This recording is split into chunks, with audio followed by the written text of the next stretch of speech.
अभी तक आपने जितनी मानवा पढ़ी होंगी और अगर नहीं पढ़ी तो इतना तो पता है हर चीज़ में अलग जॉनरा होता है। जैसे कि एक्शन का हो गया, रोमांस का हो गया, इन सब की बात कर रहा हूँ। हर मानवा अलग-अलग टाइप की होती है, मतलब सबका जॉनरा अलग होता है। हम आज जिस मानवा की बात करने वाले हैं वो रिग्रेशन टाइप मानवा है। अब रिग्रेशन टाइप मानवा कौन-सी होती है अगर नहीं पता तो बेसिकली इतना बता देता हूँ। रिग्रेशन टाइप मानवा में ये होता है कि जो मेन कैरेक्टर है वो मर के वापस अपनी पास्ट लाइफ में आता है।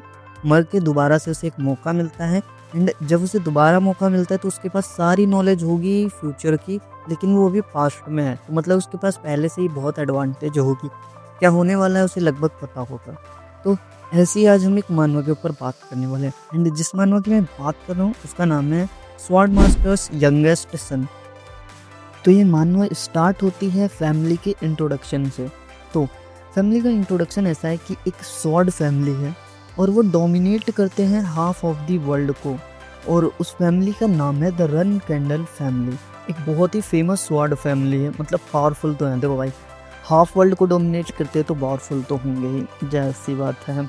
देखो, इस फैमिली के जितने भी मेंबर हैं वो strong physique and exceptional talent के साथ जन्म लेते हैं। मतलब कि फैमिली स्ट्रॉन्ग है एंड उसके सारे बंदे स्ट्रॉन्ग है, तभी ये डोमिनेट कर पा रहे हैं। ओवरवेलमिंग पावर्स के साथ रूल करते हैं पूरे वर्ल्ड में एंड इनके रूल करने के 3 सिंपल तरीके हैं। सबसे पहला कॉम्बैट, कॉन्कर एंड कंट्रोल, मतलब कि लड़ो, जीतो और फिर उन्हें कंट्रोल कर लो। और यही 3 चीजें हैं जो इस फैमिली को अच्छे से डिस्क्राइब भी कर सकती हैं।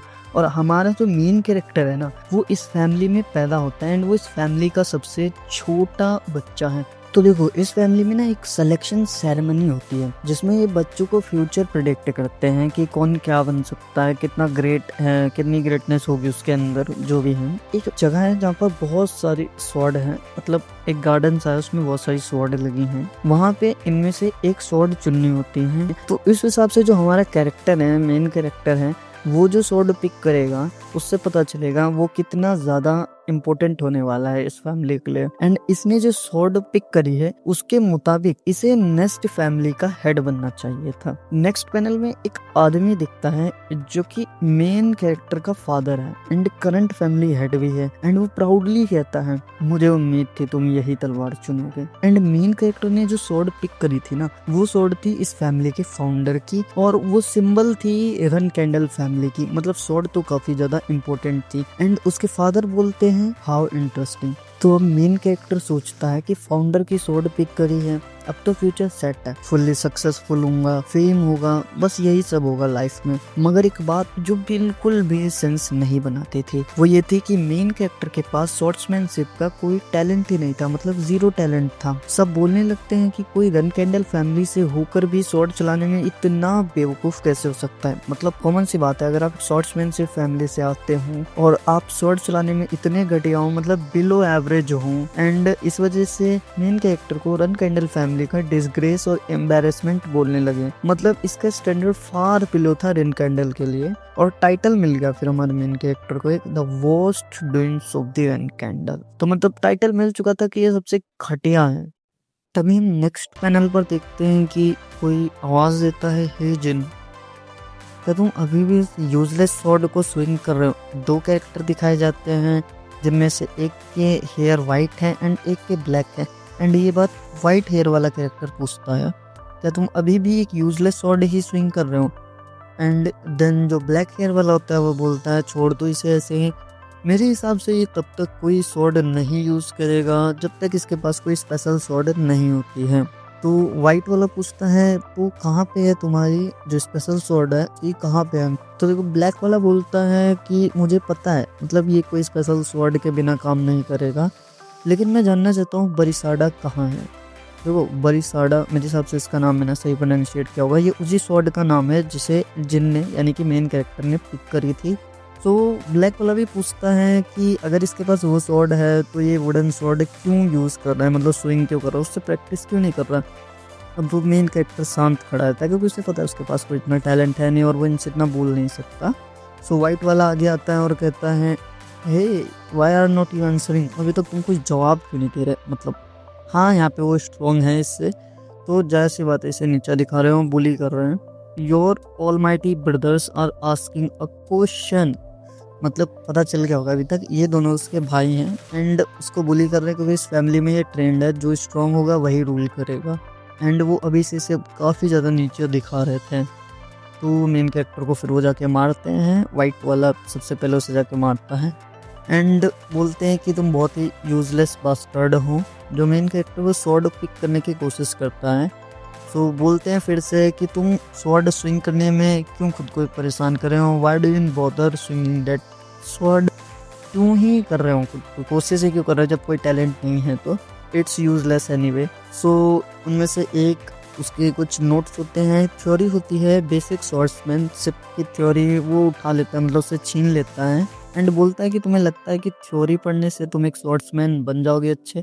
देन जो वाइट वाला होता है वो उसकी जो स्वॉर्ड होती है वो भी तोड़ देता है एंड कहता है कि अगर हम यूजलेस कैरेक्टर्स को, यानी कि तुम्हें कोई मौका देते हैं, तो तुम क्या करोगे, तुम अपनी औकात भूल जाओगे और एक यूजलेस होप पे रहोगे कि हाँ कभी तो कुछ अच्छा हो सकता है, वो भी पावरफुल बन सकता है। एंड मेन कैरेक्टर कहता है तुम्हें करने की ज़रूरत नहीं थी, मतलब उसकी तलवार तोड़ने की जो लकड़ी की थी एंड उसकी थ्योरी की जो बुक थी वो फाड़ने की ज़रूरत नहीं थी। सो वाइट वाला मेन कैरेक्टर के बाल पकड़ता है एंड कहता है हम ये सब तुम्हारे सीख के लिए कर रहे हैं, तुम्हारे ही फ़ायदे के लिए कर रहे हैं और तुम हमसे उल्टा बोले जा रहे हो बार बार।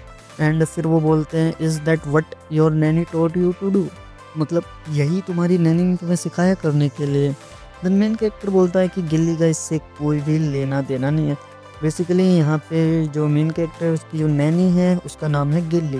तो वो दोनों भाई उसको और बुली करते हैं एंड कहते हैं seeing how you are still defying us, देखो तुम हमें कैसे अभी तक मना कर रहे हो। एंड इससे हमें पता चलता है कि हमें थोड़े से गुड मैनर्स एंड लेसन्स तुम्हें सिखाने पड़ेंगे, मतलब कुल मिला के मेन कैरेक्टर की कुटाई करने की बात कर रहे थे वो। एंड मेन कैरेक्टर सोचता है कि वो ये सोचता रहता था कि मुझे उनके बारे में सोचने की ज़रूरत नहीं है, मुझे बस हार्ड वर्क करने की ज़रूरत है और अगर वो हार्ड वर्क करेगा तो वो भी कोई ना रिकॉग्नाइजेशन इस फैमिली से रिसीव जरूर कर पाएगा और पार्ट बन जाएगा रन कैंडल फैमिली का। और ऐसा वो हमेशा सोचता रहा मरने से पहले। नेक्स्ट पैनल पे हम जैसे जाते हैं सबसे पहले तो हमें देखने को मिलता है कि मेन कैरेक्टर का नाम फिर पता चलता है, मतलब मेन कैरेक्टर को इस फैमिली से निकाल दिया, मतलब वो जो इतनी उम्मीद लगा के बैठा था हार्ड वर्क करने से सब ठीक हो जाएगा, रन कैंडल फैमिली का वो पार्ट बन जाएगा, लेकिन ऐसा कुछ भी नहीं हुआ।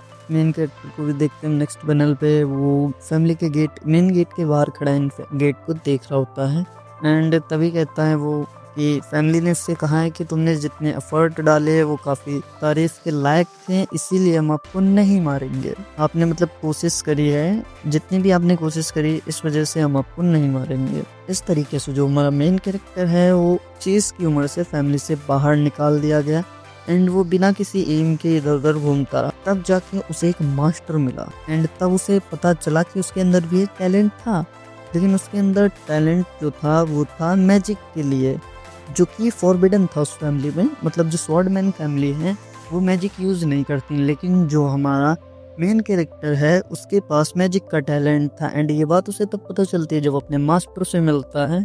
फिर नेक्स्ट पैनल में हमें 3 साल बाद की बात दिखाई जाती है जहाँ पे कोई कह रहा होता है कनेक्ट द माना that exist in nature and the magicians माना टू रिकवर माना, मतलब यहाँ कुछ बात कर रहे हैं माना से रिलेटेड। माना तो समझ के होंगे आप, सिंपल सी बात है उनकी पावर्स। अगर आप नेचर से पावर लेते हैं तो आप अपने अंदर की पावर को रिकवर कर सकते हैं, सिंपल बात ये चल रही है यहाँ पे। एंड नेचर से माना लेने के बाद उस माना को स्ट्रॉन्ग बनाओ जो कि तुम्हारे अंदर पहले से थे। ये बात हमारा मेन कैरेक्टर एक लैब में कह रहा होता है खड़े होके। तभी हम देखते हैं अचानक से नेक्स्ट पैनल पे एक ब्लैक शैडो सी निकल कर आती है एंड मेन कैरेक्टर काफी ज्यादा डरा हुआ होता है एंड फिर आगे जाके हम देखते हैं वो पूछता है कि तुम कौन हो एंड उसके सामने एक बहुत ही पावरफुल एंटिटी खड़ी होती है एंड वो कहती है आई एम सोल रेड। मेरे हिसाब से इसका नाम मैंने सही लिया होगा, बाकी आप देख तो रहे होंगे पैनल पे। खाली देखो जब ये जिन सवाल पूछता है कि तुम कौन हो तब वो बोलता है the master of all shadows Jin रन कैंडल, मतलब वो जिन को यहाँ पे मास्टर ऑफ ऑल शैडोज बोल रहा है मेरे हिसाब से। तो कहता है कि मैं तुम्हें एक कॉन्ट्रैक्ट देना चाहता हूँ as the god of shadows, मतलब वो खुद गॉड ऑफ शैडोज एंड जो जिन है वो उसको मास्टर बनाना चाहता है। एंड नेक्स्ट पैनल पे हम देखते हैं कि वो कह रहा है अगर तुम एक कॉन्ट्रैक्ट मेरे साथ बनाओगे तो ना ही केवल तुम जो शैडो पावर है उसको यूज कर पाओगे, बल्कि जितने भी तुम पे कर्ज होंगे वो सारे हट जाएंगे। मतलब अगर कोई मेन कैरेक्टर पर श्राप लगाता है या किसी तरह से उस पे कोई कर्ज यूज करता है तो वो सारे हट जाएंगे उसके ऊपर से। जो सोल्डरेट है जो कि गॉड ऑफ द शैडोज है, वो बताता है कि शायद तुम बचपन में किसी से बहुत ज्यादा हेटेड थे क्योंकि पहले से ही किसी ने तुम्हारे टैलेंट को कट कर दिया है, तुम्हारे टैलेंट पे किसी ने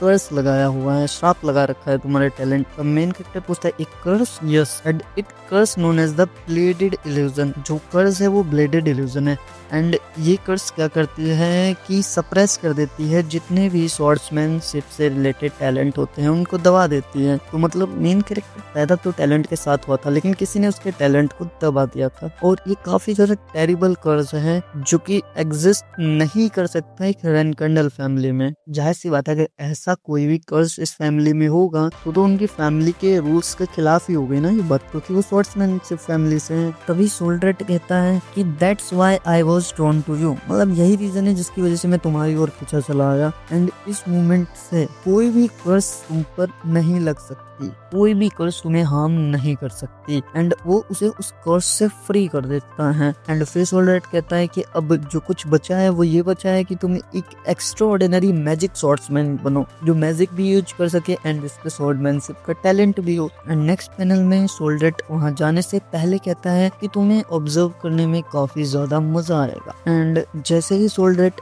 जाता है मेन कैरेक्टर अपनी स्वॉर्ड पिक करता है एंड इधर उधर स्विंग करने लगता है, मतलब वो प्रैक्टिस करनी चालू कर चुका था। उसने जितनी बार भी स्वॉर्ड उठाई वो काफी ज्यादा नई हाइट्स पर पहुंच गया, मतलब उसका टैलेंट काफी अच्छे से ग्रो कर रहा था एंड उसे महसूस होने लगा कि ये स्वॉर्ड बहुत ज्यादा लाइट है, मतलब इतनी लाइट कि उसे उसका वजन महसूस ही नहीं हो रहा था। उसे लग रहा था कि इसे घुमाना इतना आसान है जैसे मैं अपने हाथों को इधर उधर घुमा रहा होता। एंड जो उसे टाइटल मिला था the worst doings in the history of the Rainkandal family, वो अब टूट सकता था क्योंकि अगर वो उसमें थोड़ा सा स्वॉर्ड्समैनशिप में मैजिक ऐड कर दे तो वो काफी ज्यादा स्ट्रॉन्ग बन सकता था। इसी वजह से अब ये टाइटल नहीं एग्जिस्ट करने लग गया था, सीज हो चुका था क्योंकि अब वो इतना भी बेकार और इतना कमजोर नहीं रहा था। एंड वो सोचता है फाइनली उसका हार्डवर्क मतलब उसकी मेहनत का फल उसे मिल चुका है। सो देखो नेक्स्ट पैनल पर हम देखते हैं कि जो हमारा मेन कैरेक्टर है वो स्वॉर्ड्समैनशिप की प्रैक्टिस कर रहा है। 3 नाइट हैं जो कि उसे बैकग्राउंड में काफी दूर से देख रहे थे एंड तभी नेक्स्ट पैनल में हमें पता चलता है कि हमारा मेन कैरेक्टर मरने की हालत में आ गया था। तभी मेन कैरेक्टर कहता है कि मैंने अभी कुछ सुना, एक स्क्रीम, एक चिल्लाने की आवाज एंड उसकी जो बॉडी थी वो काफी उसे फील होती है बहुत ज्यादा है। अभी देखो उसकी बॉडी फील इसलिए हैवी हो रही थी क्योंकि नेक्स्ट पैनल को हम देखते हैं वो एक मलबे के नीचे दबा हुआ है, उसके ऊपर बहुत सारे पेड़ या पत्थरों की चीजें पड़ी हुई हैं। वो इस वक्त में अपने मास्टर एंड सोल्डरेट किसी को भी पूछता है कोई यहाँ पे है, लेकिन वहाँ पे कोई नहीं होता है। मेन कैरेक्टर सोचता है कि मैं सोते हुए कैसे मर सकता हूँ क्योंकि मैं यूजलेस था आफ्टर ऑल, ना ही जो मुझे भी नई पावर मिली थी सोल्डरेट से और जो मेरे पास मैजिक था मैं वो कुछ भी यूज नहीं कर पाया। वो कहता है कि अगर ऐसे ही सब कुछ खत्म होना था तो मुझे दूसरा चांस दिया ही क्यों गया। एंड तभी हम देखते हैं कि नेक्स्ट पैनल में वो वापस से वहीं पर आ जाता है जहाँ पर उसे फिर से स्वॉर्ड पिक करनी है, मतलब कि रिग्रेशन हो चुका है। मतलब आमतौर पे और मानव में क्या होता था कैरेक्टर बहुत जल्दी मर जाते थे, लेकिन उसमें पहले उसके लिए थोड़ी सी स्टोरी बिल्डअप भी किया एंड देन फिर उसे मौका देके फिर मार दिया। एक्चुअल जो उसे मौका मिलना था वो अब मिला है, मतलब वो वापस वहीं पहुंच गया है स्वॉर्ड पिकिंग सेरेमनी में। उसे फिर से एक स्वॉर्ड पिक करनी है एंड वो देखता है the people of the family, उसे सामने खड़े अपने फैमिली के लोग दिखते हैं एंड फिर पूछता है मैं कहाँ गया, क्या हो रहा है यहाँ पे। एंड कहता है मैं डेफिनेटली मर चुका था। आगे देखते हैं हम एक लेडी कह रही होती है cheer up young master Jin, and ये लेडी कौन है, वो है गिली। गिली यानी कि जिन की जो नैनी थी वो है एंड वो सोचता है कि गिली यहाँ पर क्यों है। देन वो देखता है एक स्वॉर्ड, जो स्वॉर्ड उसने पिक करी थी जिसका नाम था बरिशाडा एंड वो उसके सामने होती है। ओह, तो उसे समझ आता है कि ये तो सिलेक्शन सेरेमनी है, मतलब कि अब उसे एक स्वॉर्ड सेलेक्ट करनी है। एंड कहता है I have return to the past. उसे अब समझ आया कि वो मरने के बाद उसे असली सेकंड चांस मिला है पास्ट में आने पर एंड वो 1 साल का बच्चा है इस वक्त। एंड तभी सभी लोग बोलने लगते हैं कि यंग मास्टर ने फैमिली हेड की स्वॉर्ड को चुना है और फिर जिनके दिखाते हैं पर्सपेक्टिव से कि वो कहता है लेकिन इस लाइफ में मैं अपने डिसीजंस खुद बनाऊंगा, I will make my own choices. And वो पिक करता है वापस से वही स्वॉर्ड जो उसने अपनी प्रीवियस लाइफ में पिक करी थी। एंड यहाँ पे हमारा पहला चैप्टर खत्म हो जाता है।